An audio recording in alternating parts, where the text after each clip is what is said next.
tripilar yang ada di desa, kita bergerak dengan untuk menangani tanggap sekaligus siaga bencana itu. Kenapa?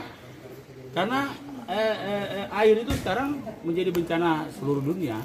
Nah, sehingga kita bisa lihat monitoring ada di BPBD, pemerintah kota. Kita juga harus bertanggung jawab dalam bentuk masing-masing.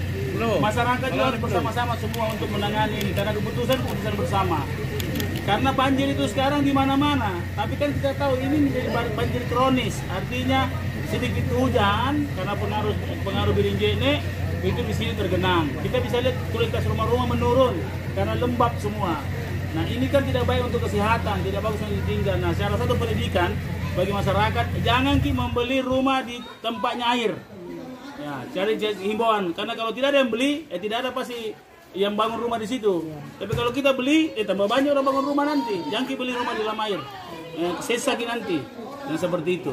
Dan khusus untuk ini, kan ada program terpadu dari balai untuk membuat waduk Boron Jambu ya, Boron Jambu di Maros.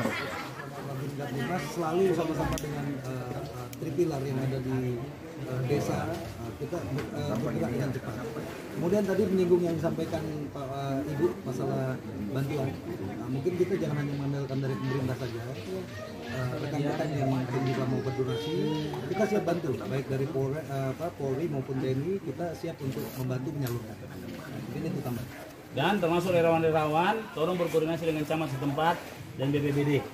Jadi supaya satu komando, jangan relawan ke sana. Kalau TNI Polri itu sudah kompak. Cuma relawan supaya tidak bekerja sendiri-sendiri. Koordinasinya.